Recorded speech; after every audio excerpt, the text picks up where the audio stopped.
Well guys, it's about that time. 2012 is almost over and 2013 is on its way in. So, how can I end this toy review year in a big bang? More than showing off Fortress Brave Maximus again or even the Batmissile Batmobile. I was thinking about this for a while now, and this is the perfect time to do this. As chosen by you, the viewers, this is the top 10 toy reviews of epic proportions of 2012. So don't worry, it means you're not going to be seeing this anytime soon. So just sit back, relax, and remember, you decided this one. So, have fun, and I'll see you guys in 2013. Take care.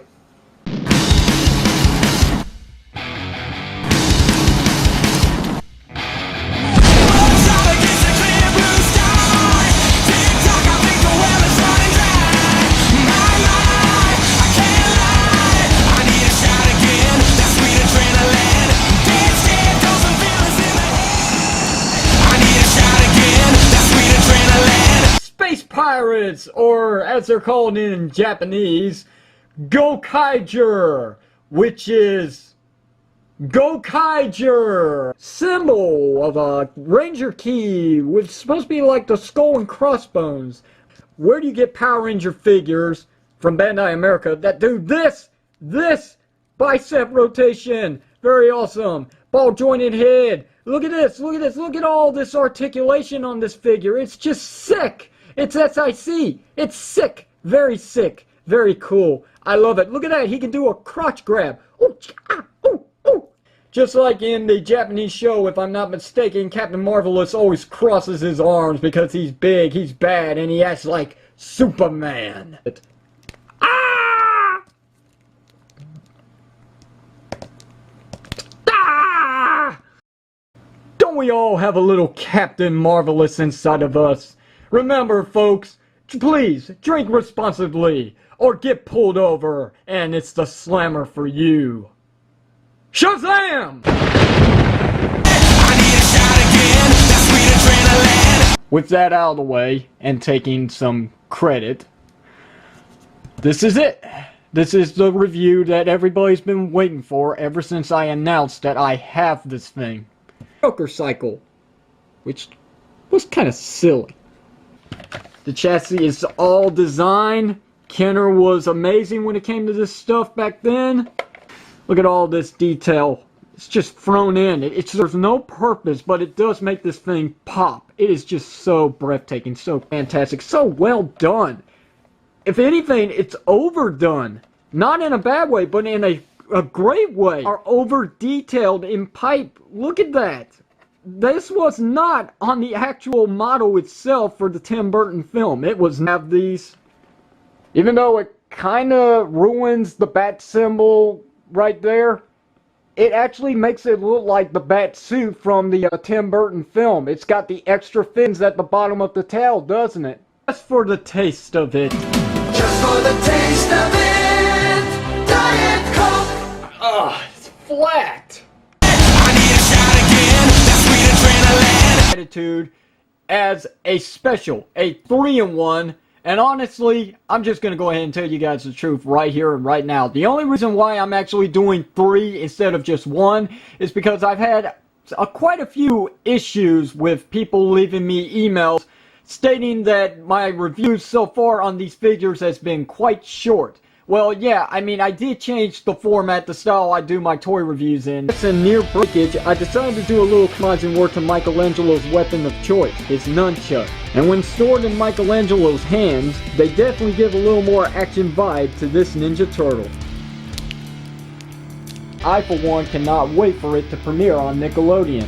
Hopefully, it will do as good as the toys are doing right now. Why did I just say that? This is in fact the biggest and baddest toy I have ever had the privilege and the opportunity to take this moment to show off to you, my loyal Transformer fans. This is the video review of a brand new epic series of the real Transformers Robots in Disguise Car Robots line. But talking about the instructions for this toy, while there's no reason for errors with the way the steps are given on this thing, my only real complaint would have to be the color chosen for this thing. Red? On one side you have the heroic Autobots with Optimus Prime taking up most of the space, such a hog. And then on the back there lies Megatron and the Predacons, and last but not least, the Decepticons led by Scourge, not Nemesis Prime! The base mode for Brave Maximus stands at a whopping 12 inches in height, 59 centimeters in length, and a grand addition of 14 inches in width, with a spring-launching getaway ramp at the very top that works well for your world's smallest Transformer figures, or, of course, the RID Spy Changers. Plus, 2 more getaway ramps with their own sliders attached for hand-desired maximum speed launches. There you have Starship mode, which is nothing more than just a filler mode. I mean, really, does this look like a starship to anyone? Also, in case of emergencies, Cerebros actually comes packed with heat, 1 blaster, and nothing else. And at last, with Cerebros as the neck of Brave's head, just simply pop it into the top of the body, and voila! Nothing that's Transformers related comes even close. Not even Armada Unicron or the billion other repaints, especially the repainted and retooled '89 movie version. Nothing can compare to the power of Maximus. The figure screams detail everywhere. Everywhere! Both the Decepticons and the Predacons better watch themselves when this thing comes stomping around. Megatron, kiss your sorry butt goodbye. Now, why I say Deluxe Class Bumblebee? Because obviously this figure is supposed to be called Revealers, and unfortunately it's not shown anywhere on the packaging. Instead, all they slapped on the box itself was Deluxe Class, so that's what I'm going to call them. Deluxe, Voyagers, and Leaders. He's got his face on lunch boxes, he's got them on book bags, he's got them on notepads, he's got them on everything. Everything of Transformers has Bumblebee somewhere, unlike Cliffjumper and Wheeljack. Obviously, if it wasn't for Optimus Prime, if we exclude Optimus Prime, this is actually the mascot of Transformers right here, Bumblebee, because he's everywhere. So why in the world is Hasbro going to cheap out on their main selling toy instead of these two? He does have Light piping! What is going on here? $12.99 for these kind of figures, if they were to hit retailers, which they're not because they're canceled, compared to the actual release figures. $12.99? This should be $12.99. This is not $12.99. This is small. This isn't really even 5 inches anymore. This is actually 4.5. Yeah, this is what you guys have been waiting for, right? Well, for those who haven't reviewed this figure yet on YouTube, sucks to be you. Time is up. I am now the first one to review Tigra on YouTube of the 6-inch scaled line. And I don't know what the hell they were thinking. I'm talking about Bandai, of course, with Series 1. The sculpts were great, but their accuracy just really wasn't that spot on. But it's just something about it still doesn't look right, because I guess it's the fact that since it is a smaller figure, putting detail on such a smaller scale toy is very difficult. But when you've got a bigger scale figure, I mean, the possibilities are endless. I mean, you can really get in there and sculpt the head. Okay, I pretty much judge the Thundercats line by 3 scores. And by that, I mean, starting off with 1, articulation. He's got more articulation than Chitara, which is kind of sad because she's really restricted. And Panthro. He's got more articulation than Panthro, and when it really comes down to it, he's got more than Mumra. I'm still looking forward to Wily Kit and Wily Cat, the 2-pack that Bandai promised us sometime this year. You better not break that promise, Bandai. So yeah.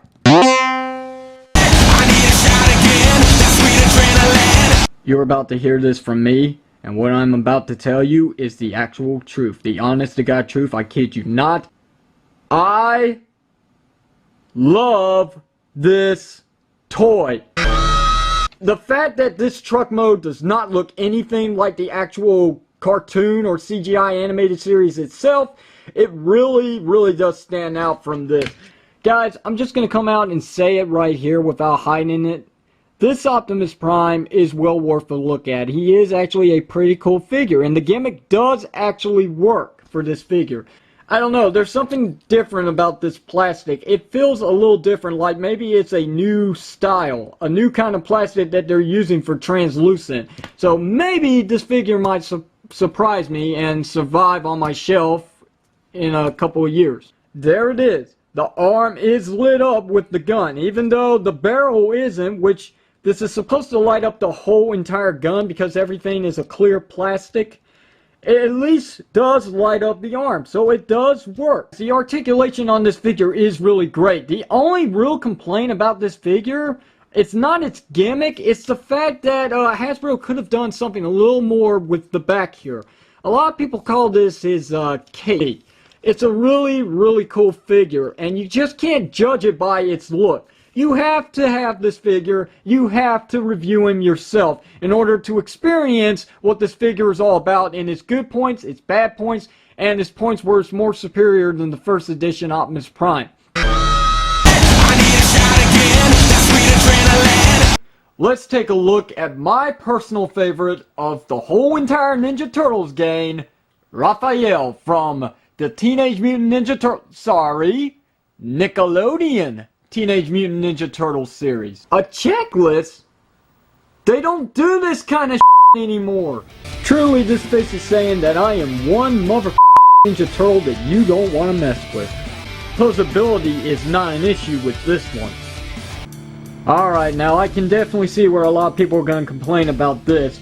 Raphael's weapons are no longer able to store in front of his belt, but rather in the back this time. But really, in my honest opinion, it's more of an improvement rather than an issue. And trust me, if you've had as many Raphael figures as I had in the past, you'll know why. Brand new Teenage Mutant Ninja Turtles, Nickelodeon Teenage Mutant Ninja Turtles, April O'Neil. Yeah, the news lady. Wait, twist ties! Ah! My one true weakness. I'm guessing she's a teenager now? Got a nice ball joint on both sides. But what is an action figure without some action accessories? Here's her weapons, and here's a bow. Here's a quick size comparisons with movie star Splinter, SH Figure Arts Kamen Rider Zelda, Halo 10th Anniversary Captain Key, Power Rangers Samurai Gold Ranger, and Transformers Prime Air Arachnid. Overall, the sculpting on this figure is the major seller here, and the fact that she can actually hold her weapons without any issues whatsoever. So, bottom line, buy this figure, she is well worth it, and customizers may actually have a field day with this one. Witnessing his parents being brutally murdered on the streets of Gotham City in his childhood, Bruce Wayne vows to avenge their deaths against crime as costumed dark vigilante Batman. Under the control of the Joker's criminal empire, Gotham City is full of gloominess and fearfulness. Batman starts his battle against his greatest foe, interfering with his evil plans, ruining his poisoning schemes, and finally eliminating him with his high-tech crime-fighting equipment. Promising to defend Gotham City, he will appear whenever the bat signal shows up high in the sky, and only one will claim the light. Ladies and gentlemen, boys and girls, and children of all ages, if any watching, this is indeed the toy review of the long-awaited and most exciting Hot Toys Deluxe 1/6 scale collectible figure of not just a Batman, but the Batman.